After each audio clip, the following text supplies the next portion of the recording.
hardly know what to say about these layoffs because with the research that's come out since the 70s, it is so hard to believe that any group of really intelligent people would not realize how important it is to have music, especially instrumental music, in public schools. And when I looked at the budget, as far as I could tell, art is being increased, physical education is being increased, but music is being cut. It's outrageously unfair. Yeah. It's discriminatory. Yeah. I had the great pleasure of playing a concert both last month and a year ago at Williamsville East. And as everybody knows, the music department there is world class. And interestingly, on the marquee outside of this school, there is something about calling attention to a world-class education. Well, we're not offering a world-class education if we're cutting the opportunities for these underserved kids. Like, okay, playing the instrument is a privilege, right? Mm-hmm. Okay, so if it's a privilege, you have to get good grades and, you know, behave. So obviously I'm doing something right to be in this program. It makes you like behave well, good grades, to make sure like to do what you really want to do, like do what you really love, and at that you're a beginner and you really want to try something new. So it's kind of sad that like some people next year won't even be able to get that chance. Kids here just love coming to music, being involved in our programs. Gives them more independence. It gives them something special that they don't get upstairs in the regular classrooms. You know, one of the things that is so troubling about this whole thing is the indiscriminate way that the cuts are being made.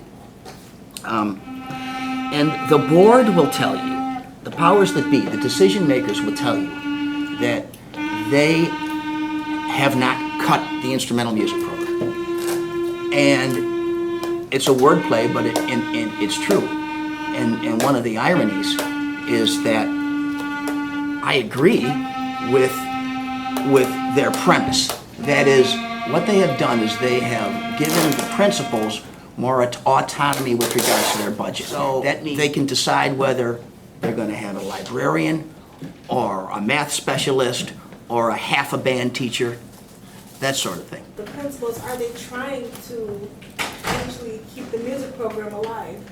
Well, Keep it going? the answer to that is no. Mr. Hall. Because the principal is, the superintendent is allowing it to happen, and I've never met the superintendent. And this principal cut the program. Yes. The trumpet, and I am excruciated because this band is going away and I've been playing for the past year. I love music, it inspires me, and I'm really disappointed because it helps my education and I really want to play it, and it's like my dream come true. I want to play an instrument, and since they're coming down, I don't get to learn anymore. The amount of money that they are trying to save is a pittance of the overall budget. A portion of 1%, I don't know, right? What are they saving? $500,000. But these underserved kids in this neighborhood, here on the west side, who, if they're not a scholar, if they're not an athlete, if the band program gives them a reason to come to school, and is the evidence not clear? It's still kind of unfair for you to shut down the program, but some of us are beginners, and some of us want to do something. In my life, actually, people sometimes bully me for no reason. Oh. So probably this will help me. And, help me for all this discouragement. Okay. It's all right. They're unnecessary, sad, more importantly, the children are missing out on opportunities to be successful in the school. They affect, number one, with my losing a colleague, such as Susan White, who is just an absolutely wonderful teacher and a wonderful person. Yeah, but they're very sad about it. They like it and they want to continue. And they don't have money to take private lessons, and this is it for them. If they can't take it here in school, they're not going to be able to take a lesson. Just Maya just asked me today, "You're going to be here next year?" She asked me that a couple hours ago.